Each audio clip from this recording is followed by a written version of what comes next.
Hello, good evening. You're watching Awaz News. I'm Kubrali. We begin with the top stories shaping Canada today. Video released by police in York Region shows the takedown of a suspect vehicle following a smash-and-grab robbery at a Newmarket, Ontario jewelry store that was captured by surveillance cameras. The incident happened just before 5:30 p.m. on Wednesday inside Upper Canada Mall at Yonge Street and Davis Drive. Investigators say 5 masked suspects entered the store armed with hammers and smashed display cases, filling duffel bags with jewelry worth nearly $100,000 before fleeing in a white Mercedes SUV. While fleeing, the suspects were confronted by mall security and an aerosol irritant was discharged toward the guards, said police. The footage starts at the mall and continues with the police pursuit on southbound Highway 404, during which several officers attempted to corral and stop a white SUV. Police are seen a short time later boxing in that vehicle just off the highway on Steeles Avenue. Moments later, officers appears to be chasing after a number of suspects who fled on foot. They are also seen handcuffing some of them at that intersection. Police say 4 of the 5 suspects were arrested. 3 teenage boys, 2 from Brampton aged 15 and 16, and 16-year-old from Toronto, as well as 18-year-old Toronto resident Kareem Hanif, have each been charged with 2 counts of assault with a weapon and 1 count each of possession of property obtained by crime over $5,000, robbery with an offensive weapon, and disguise with intent. Police say at the time of this offense, Hanif was bound by an undertaking while one of the 16-year-old youths was on a release order for unrelated offenses. A 5th suspect remains outstanding. He is described as a male 16 to 20 years old with a thin build and last seen wearing a black hoodie, black pants, black shoes, and a black face mask. Further investigation revealed the vehicle that was allegedly used to the robbery had been stolen earlier in the morning during an home invasion in Vaughan. Police said it has not been determined at this point if the same suspects were involved in that incident. Prime Minister Mark Carney says he has received reassurances that Stellantis has plans for its Brampton plant, which closed earlier this year due to tariff uncertainty. Carney says he spoke to the global head of Stellantis on Tuesday ahead of the car manufacturer's announcement that it would be moving production of the Jeep Compass from Brampton's assembly plant to the U.S. Stellantis, Carney says, also made commitments to provide support for workers. Carney told reporters Thursday that workers in Brampton will have the opportunity to move to Windsor, where a new shift is being added. The federal government has threatened legal action against Stellantis if it reneges on its important commitments to Canada. While Carney did not specifically talk about the letter his industry minister Melanie Joly sent officials at Stellantis, he did say that the company has exposure if chooses not to follow through the commitments made to build vehicles and batteries in Canada. Carney's press conference comes hours before he is scheduled to meet Ontario Premier Doug Ford, who has called for stronger action against U.S. President Donald Trump. There's time to hit back, and there's times to talk. Carney said when asked about Ford's position, right now is the time to talk. The 2 leaders are expected to talk about tariffs, the auto sector, ongoing trade negotiations with the United States, and manufacturing.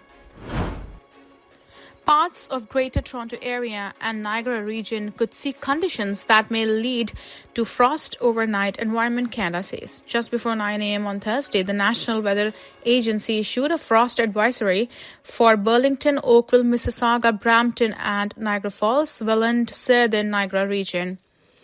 Temperatures may fall to near the freezing mark again tonight into early Friday morning, particularly for areas inland from the Great Lakes, Environment Canada said. The agency is advising people to take steps to protect their frost-sensitive fruit trees and vegetable plants, which could be impacted by the weather conditions.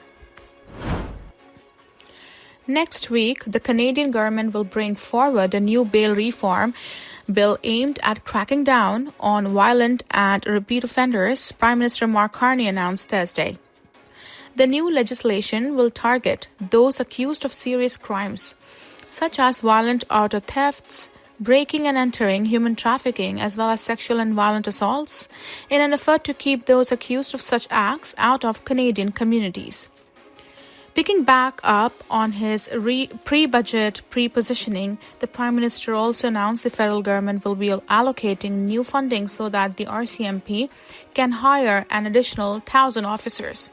Speaking outside of the RCMP Toronto Airport Detachment in Etobicoke, Ontario, he said the November 4 budget will include $1.8 billion to be spent over 4 years to boost federal policing capacity nationwide.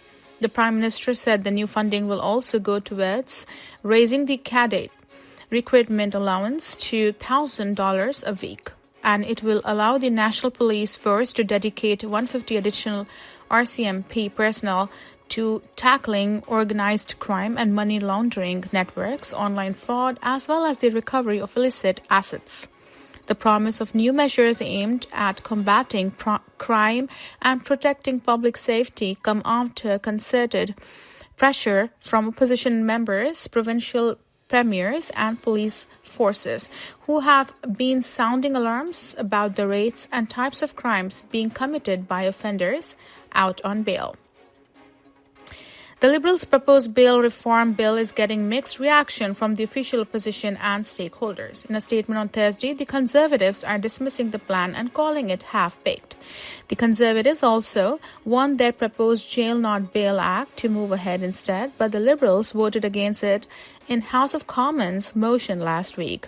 The Toronto Police Association, TPA, meanwhile, is calling the bill a positive step, but also said there is still work to do. The association had been pushing for bail reform and had recently consulted with key cabinet ministers on the file. The Federation of Canadian Municipalities, FCM, also called Thursday's announcement a welcome signal.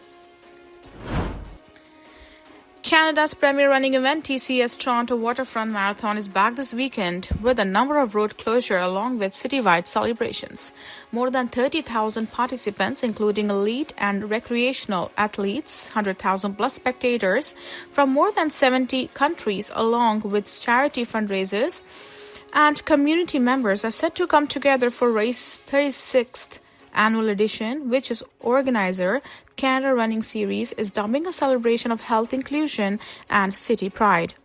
The race 5-kilometer run will take place on Saturday, while its full marathon and half marathon are set for Sunday. As a result, there will be several road closures.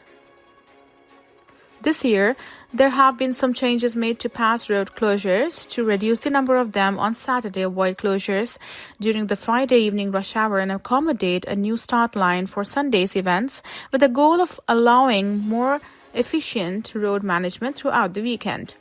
Organizers say they will be working closely with the City Police, the TTC, and City Council to minimize disruptions, ensure smooth planning, and enhance festivities for residents and businesses. Participants should note the TTC does not provide subway service until 8 a.m. on Sundays. Organizers are urging everyone taking part to plan ahead in order to arrive on time for the event. The impact of the Toronto Waterfront Marathon goes far beyond the finish line, organizers noted in a release. The city's biggest marathon and the grand finale of the Canada Running Series, the Toronto Waterfront Marathon serves as a World Athletics Elite Label event and the Canadian Marathon Championship. Since 2017, it has also served as the Athletics Canada National Marathon Championship race and an Olympic qualifier. Ontario Labour Minister David Piccini is set to introduce legislation next week intended to make it easier for health professionals from other provinces to work in Ontario. The government has already allowed doctors, nurses, respiratory therapists, and medical lab technologists from other provinces and territories to work as of right in Ontario while they register with their profession's regulatory college in the province. The upcoming bill would expand those rights to 16 other health professionals, including dentists, medical, radiation, and imaging technologists, midwives, optometrists, pharmacists, and psychologists. Health Minister Sylvia Jones says in a statement that the rule changes will remove red tape and make it easier for professionals to start caring for Ontarians sooner. The government also says it is working with the College of Physicians and Surgeons of Ontario and College of Nurses of Ontario to cut application fees and documentation requirements and timelines for doctors and nurses in other provinces and territories who want to work in Ontario.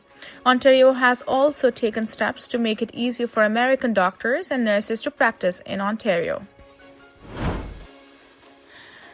Police in Durham region are urging parents and caregivers to continue discussing personal safety with their children and report any suspicious activity to them following any recent reports of children being followed in Uxbridge, Ontario.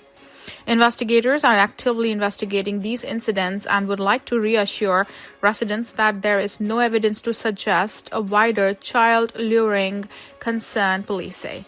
Police say they are continuing to monitor the situation closely and are providing a visible presence to ensure the safety and well-being of the public. Public safety remains our top priority, and we thank the community for their continued support and vigilance, Durham Regional Police Service said in a post on Twitter. That's for all tonight. This is Kubrali. You're watching Awaz News. Have a wonderful evening.